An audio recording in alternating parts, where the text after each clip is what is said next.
हमने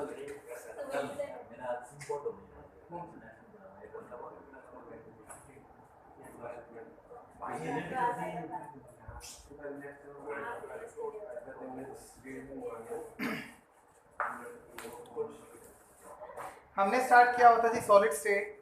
solid state में हमने पढ़ा था, यूनिट सेल के बारे में पढ़ रहे थे कि यूनिट सेल क्या होता है हमारे पास, कि एक क्रिस्टल लैटिस होता है।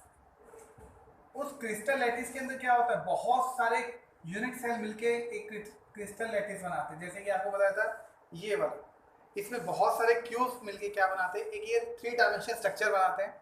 जब एक से ज़्यादा क्यूब्स मिलके एक क्रिस्टल लैटिस बनाएंगे ना, तो ये 3 डायमेंशनल स्ट्रक्चर आपके सामने आएगी। इसके अंदर 8 क्यूब्स है रजे, ठीक है। ये 8 क्यूब बना के एक क्या बना रहा है, यूनिट सेल बना रहा है, क्रिस्टल लैटिस बनाता है। क्रिस्टल लैटिस का मतलब एक बहुत सारे क्यूब का एक सम, ठीक है। अब आपसे ये बोला जाएगा कि भाई इस यूनिट सेल को मुझे या क्रिस्टल लैटिस के बारे में पूरी जानकारी चाहिए, इसका एंगल, बॉन्ड लेंथ वगैरह वगैरह वो, ठीक है जी। तो इसमें ना 8 यूनिट सेल, ये 8 क्यूब से मिलके बना हुआ है, ऐसे समझो। तो अगर मैं इसमें से एक क्यूब को निकाल के पढ़ लूँ तो इमेजिन करो इसमें 8 क्यूब है, 1 2 3 4 5 6 7 8, ठीक है। अगर एक क्यूब को इमेजिन करो कि मैंने एक क्यूब को निकाल लिया, उस क्यूब को अगर मैं पढ़ लेता हूँ तो इस पूरे के बारे में हम इंट्रोडक्शन ले सकते हैं, इसकी स्टडी कर सकते हैं ना। तो कहता है जी पूरे क्रिस्टल लैटिस में से एक यूनिट सेल को निकाल लो, और एक यूनिट सेल कैसा दिखेगा, एक क्यूब जैसा। कहता है ये बना लो। कहता अगर मैं इस एक क्यूब को पढ़ लेता हूं तो बाकी 8-7 क्यूब के बारे में भी इंफॉर्मेशन मिल जाएगी, क्योंकि ये सारे के सारे क्यूब बिल्कुल देखो एक जैसे ही हैं। तो एक को पढ़ लिया, ऐसे 7 को पढ़ लिया। तो कहता है आपके पास जब बहुत सारे क्यूब मिलके एक पार्ट बनाएंगे, इसको बोलेंगे क्रिस्टल लैटिस।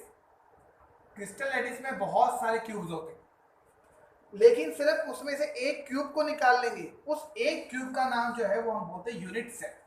क्या बोलते हैं, यूनिट सेल के नाम से जाना जाता है। अब इस यूनिट सेल को हम पढ़ेंगे कि किस किस टाइप के यूनिट सेल होते हैं हमारे पास और कैसे नहीं होते।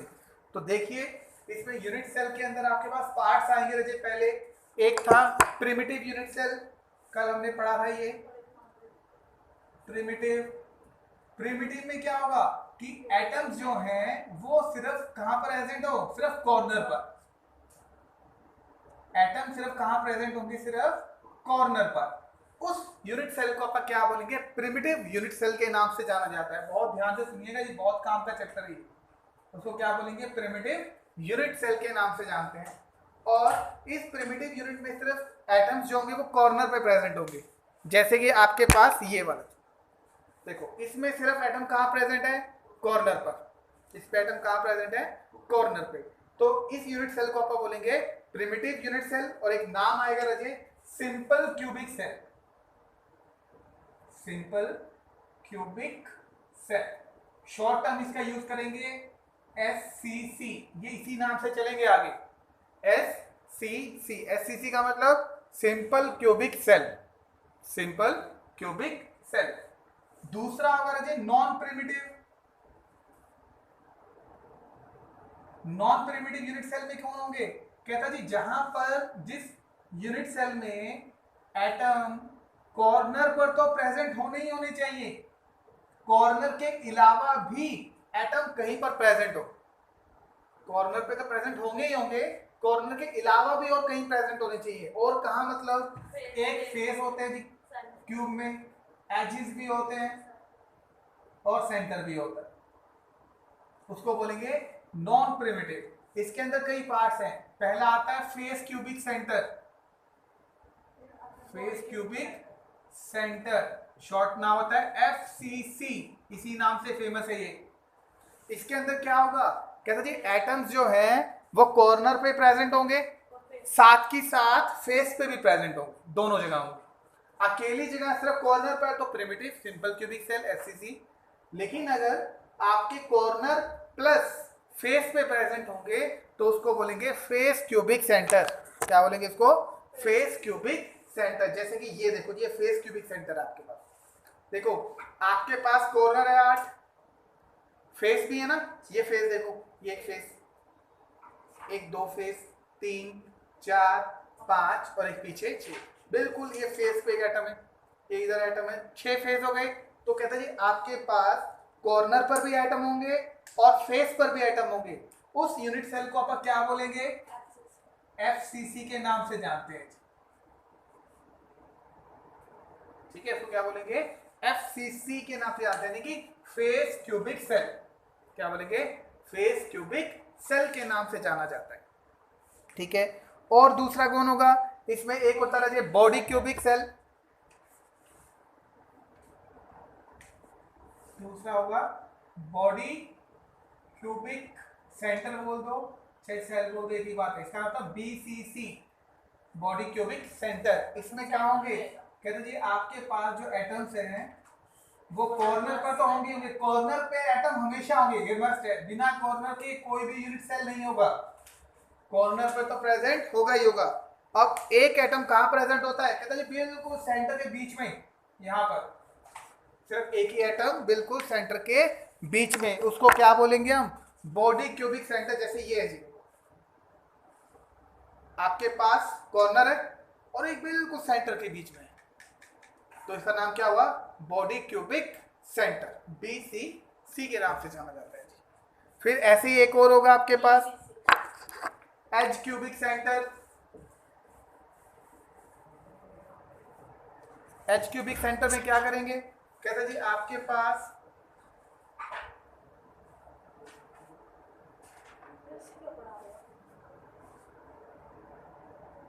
कॉर्नर तो होंगे ही होंगे, इसके पास आपके पास एजिस भी होंगे। एजिस मतलब एटम एजिस के ऊपर प्रेजेंट होते हैं ऐसे।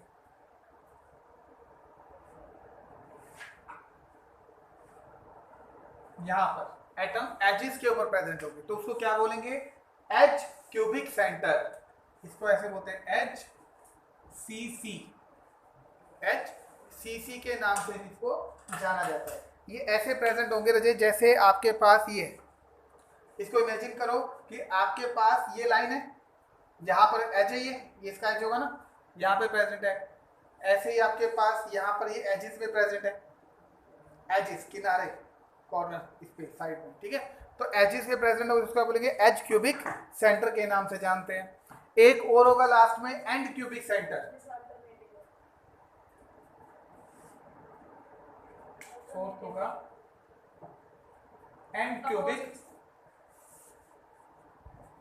And cubic centre. इसमें क्या होगा जी आपके पास?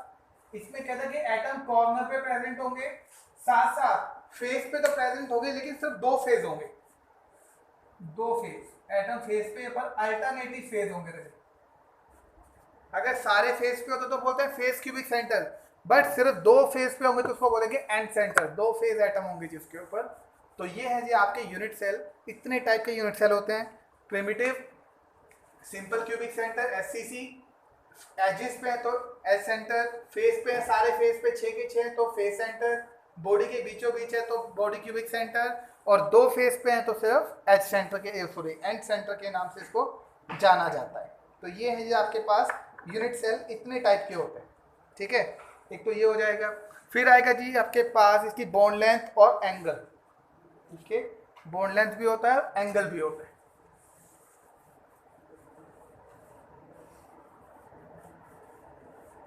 आपको बोलेगा कि आपके पास कोई भी यूनिट सेल है, सपोज करो ऐसे,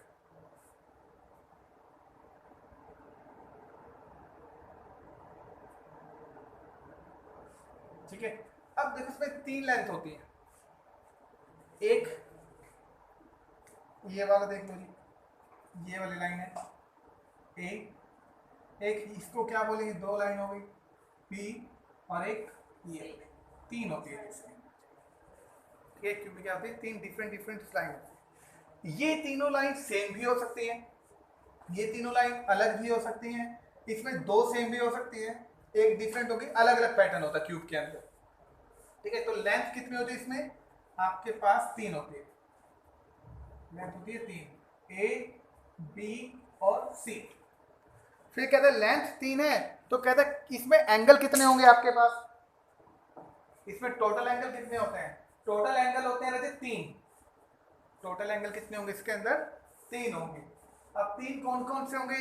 कहते जी आपके पास देखो, एक तो एंगल होगा ए और सी के बीच में, यहाँ पर उसको बोलेंगे अल्फा। क्या बोलेंगे? अल्फा के नाम से जानेंगे। एक एंगल होगा सी और बी के बीच में, उसको क्या बोलेंगे? बीटा। एक एंगल होगा ए और बी के बीच में, उसको क्या बोलेंगे? गामा। लेंथ 3 है तो ए बी सी, एंगल भी 3 होंगे तो उनका नाम क्या होगा? अल्फा, बीटा और गामा। अल्फा, बीटा और गामा। ठीक है जी, अल्फा बीटा गामा। हाँ, आप इसमें ये कर सकते हो कि आपके पास जो अल्फा बीटा गामा किसी को भी लिख सकते हो, ये जरूरी नहीं कि मैंने ए और सी के बीच को अल्फा लिखा है, आप इसको भी लिख सकते हो, इसको भी लिख सकते हो, जो मर्जी हो, उससे कोई फर्क नहीं पड़ता। तो क्यूब के अंदर हमेशा 3 लेंथ होती हैं और 3 ही क्या होते हैं? एंगल होते हैं, जिसको क्या बोलेंगे हम? अल्फा बीटा गामा के नाम से जाना जाता है। ठीक है, ये लेंथ होती है आपके पास। नेक्स्ट होगा जी इसमें आपके पास contribution of atom. Contribution of atom पर एटम इन क्यूबिक सेल। कहता है आपके पास एक एटम का कंट्रीब्यूशन कितना होता है एक एटम के अंदर और अलग अलग साइड्स के अंदर।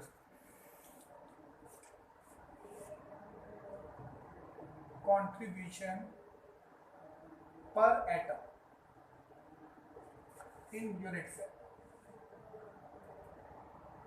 ये कहता है आपके पास एक एक एटम का कंट्रीब्यूशन पूरे यूनिट सेल के अंदर कितना होगा? ये आप क्रिस्टल लैटिस बोलोगे, यूनिट सेल नाम होगी क्रिस्टल लैटिस बोलेंगे। क्रिस्टल लैटिस, हमें पूरा क्रिस्टल लैटिस बोलो। सबसे पहले एस सी सी कौन होगा? ये सिंपल क्यूबिक सेल। कौन होगा? Simple cubic cell.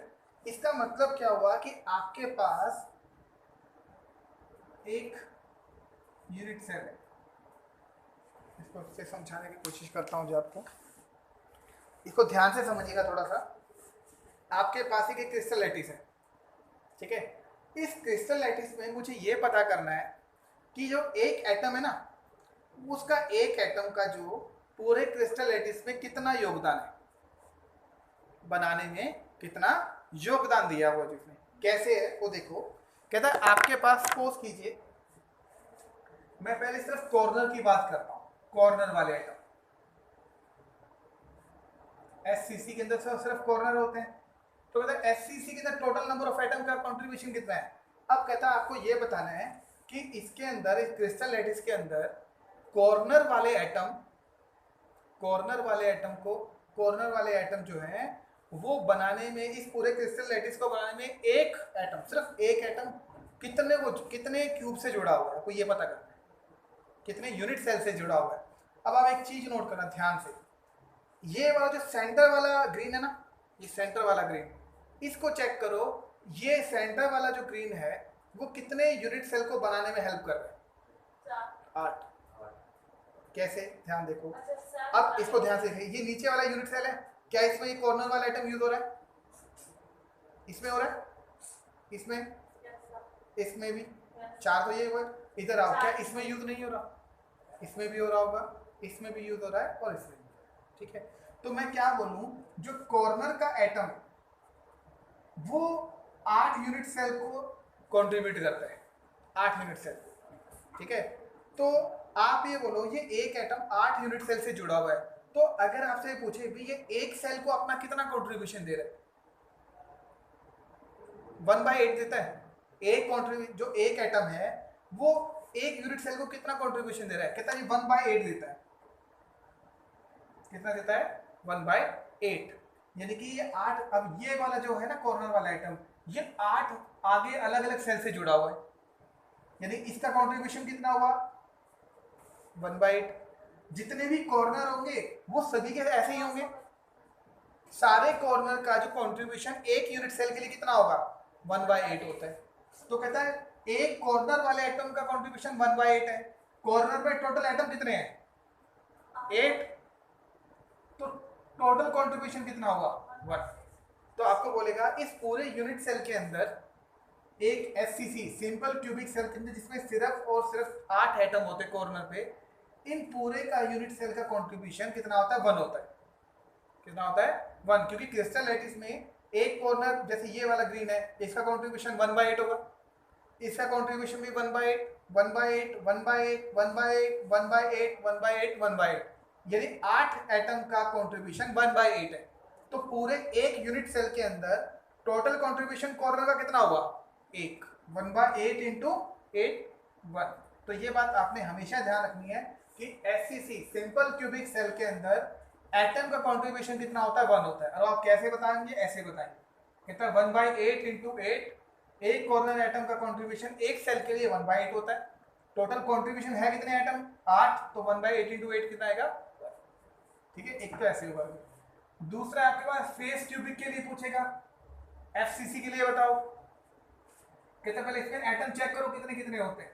तो आप बोलोगे कि इसमें एटम कितने होंगे? कहते जी एक तो आपके पास कॉर्नर पर ही होंगे, ध्यान से समझना, ये समझने वाला है। कहते जी एक तो क्या होंगे? कॉर्नर पर ही प्रेजेंट होते हैं जी 8 तो। और इसमें हमें क्या पता था? फेस पे भी प्रेजेंट होते हैं। ठीक है, एक आगे और एक पीछे। अब आप खुद ध्यान देना, कहते जी आपके पास जो कॉर्नर वाले एटम है उनका कंट्रीब्यूशन तो अभी हमने पढ़ा 8 इंटू 8 कितना है? 1 है, ये फिक्स ही होगा। अब जो फेस सेंटर है, जो फेस वाले एटम है, उनका कंट्रीब्यूशन कितना होता है वो पता करो। अब फेस वालों का कंट्रीब्यूशन कितना होगा, ठीक है, वो कैसे पता करोगे? अब आप ध्यान से देखो इसको, ये वाला, इस वाले एटम को देखो, यहां पर देखो। कहते हैं आपके पास ये एटम क्या है? ये फेस वाला एटम है, ये फेस वाला एटम है। इस पे अब थोड़ा आपकी इमेजिनेशन पावर स्ट्रॉन्ग कीजिए। इस पे सपोज कीजिए मैं ऐसा ही क्यूब एक और लगा देता हूं, ठीक है, तो ये फेस वाला एटम इस क्यूब के साथ कंट्रीब्यूशन करेगा। अगर मैं यहाँ पर एक और लगा दूं, सपोज करो ये वैसे ही है, अगर मान लीजिए मैंने ऐसे लगा, 2 कर दिए, तो क्या ये फेस वाला एटम इसके साथ कंट्रीब्यूशन करेगा? कितना हुआ? 1/2। एक के लिए कितना हुआ? 1/2। अब इमेजिन करो एक और होता है यहाँ पर इधर, तो क्या ये कॉर्नर ये साइड वाला एटम इससे कंट्रीब्यूट करेगा? इधर इधर ऊपर नीचे किसी से नहीं करेगा। तो फेस वाला एटम जो इसके साथ जुड़ा हुआ ना उससे कंट्रीब्यूट करेगा। तो यानी कि एक एटम 2 यूनिट सेल में पार्टिसिपेट करता है, तो एक के लिए कितना पार्टिसिपेशन होगा उसका? 1/2। तो फेस एटम जितने भी होंगे उनका कंट्रीब्यूशन कितना होता है? 1/2 होता है। और टोटल कितने एटम है? ये 6, तो कितना आएगा? 3। तो अब इसमें टोटल एटम कितने हैं? कॉर्नर रहते हैं, उनका कंट्रीब्यूशन 1 होता है। फेस वालों का कंट्रीब्यूशन कितना होता है? 3। तो टोटल मिलकर कितना होगा? 4। तो एफसीसी के लिए कंट्रीब्यूशन कितना होता है एटम का? 4 होता है। एससीसी के लिए कितना होता है? 1 होता है। ये बात आपने ध्यान रखना। तीसरा है आपके पास बॉडी क्यूबिक सेंटर बीसीसी। इसमें क्या रहेगा? आपके पास जितने भी एटम्स हैं कॉर्नर पर तो होते ही होते हैं, और एक कहां होगा? याद करो, बॉडी के बिल्कुल सेंटर में, बॉडी के बिल्कुल सेंटर में प्रेजेंट होगा जी यहां पर। अब बताओ इसका कंट्रीब्यूशन कितना होगा? जैसे कि ये देखो जी, अब आपके पास कितने मर्जी यूनिट सेल जोड़ दो, ये वाला सेंटर इसके अंदर पूरा का पूरा फिलअप है। अगर एक यूनिट और जोड़ेंगे तो क्या इसका पार्टिसिपेट करेगा दूसरे के साथ? नहीं करेगा। सेंटर वाले का कंट्रीब्यूशन इस एक यूनिट सेल के लिए 1 ही होता है। तो क्या बनेगा इसका? कॉर्नर का कितना होगा? कॉर्नर का कितना? 1/8 इंटू 8, याद रखो 1 ही होता है। और इसका जो सेंटर का कितना होगा? वो 1 ही होता है जी। और होते कितने यूनिट सेल के अंदर? एक ही होता है। तो 1 और 1 कितना होगा? 2। तो बीसीसी के लिए वैल्यू कितनी होती है? 2। ये फिक्स होती है जी वैल्यू, आपको निकालने के लिए नहीं पूछेगा, जस्ट आपको याद रखना है कि बीसीसी की वैल्यू 2 होती है, एससीसी की 1 होती है, और एफसीसी की वैल्यू कितनी होती है? 4। ठीक है, आप ऐसे निकाल सकते हो। एक और वैल्यू भी आती है जी, अगर आप करना चाहो तो एच सेंटर की भी निकाल सकते हैं वैल्यू। हाँ जी,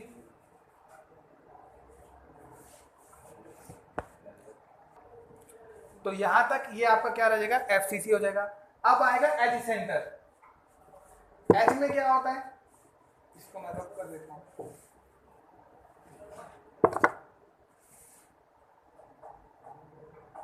इस पे वही सेम कॉर्नर होंगे और एजेस होंगे।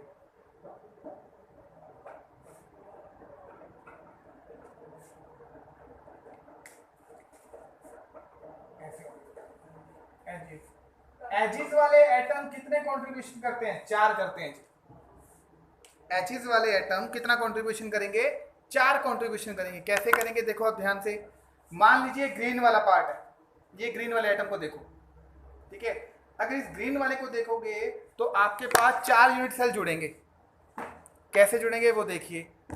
एक तो मैंने इसको यहां से जोड़ा, सपोज करो, तो क्या ये ग्रीन वाला और ये पार्टिसिपेट कर रहे हैं, यूज हो रहा है? 2। एक इसके आगे यूज करूंगा तो अभी कितने हो गए? 3। और एक इधर यूज करूंगा तब भी कितने हो गए? 4। तो ये वाला देखो इधर भी यूज हो रहा है, 1 इधर भी यूज होगा, 2 एक इधर यूज करेंगे, 3 और एक खुद के लिए 4। तो ये वाला ग्रीन वाला आइटम जो एजिस के ऊपर प्रेजेंट होता है वो 4 यूनिट सेल की तरह काम करेगा, यानी वो 4 जगह काम करता है एक एटम। ऊपर वाले के लिए यूज नहीं होगा, ऊपर होंगे ना ऐसे 1 2 3 4, उसमें इसका कोई पार्टिसिपेशन नहीं है। तो एजिस वाला आइटम सिर्फ 4 जगह पार्टिसिपेट करेगा। तो एक के लिए कितना पार्टिसिपेशन होगा उसका? कॉर्नर वाले कितने हो गए? 1। एजिस के लिए कहता है जी आपके पास एक एटम 1/4 पार्टिसिपेट करता है एक के लिए। टोटल कितने एटम हो गए? 12। तो कितना हुआ? 3। तो टोटल वैल्यू इसकी भी कितनी होती है? 4। तो HCC की वैल्यू 4 होती है, FCC की वैल्यू भी 4 होती है, BCC की वैल्यू 2 होती है और SCC की वैल्यू 1 होती है। तो इसको बोलते हैं कंट्रीब्यूशन पर एटम। ये आपने याद रखना है जी, ये फिक्स होते हैं, चेंज कभी भी नहीं होंगे। उसका 2 होता है, ठीक है जी। तो ये है जी आपके पास अलग अलग वैल्यू की, किसकी वैल्यू कितनी आएगी और कैसे रहेगी।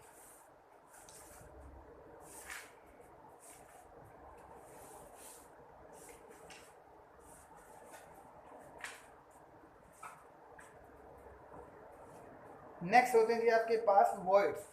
वॉइड्स, एक वर्ड आएगा वॉइड्स।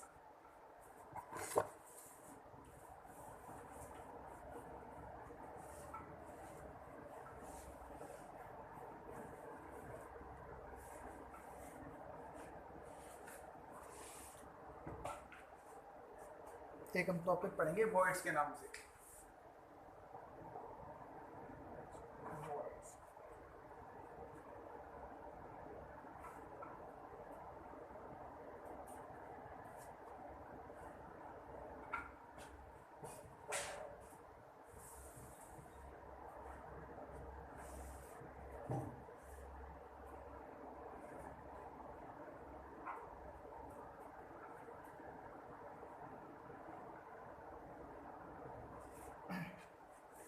वॉइड्स एक्चुअली क्या होता है कि आपके पास होने का एम्प्टी स्पेस बोल सकते हो।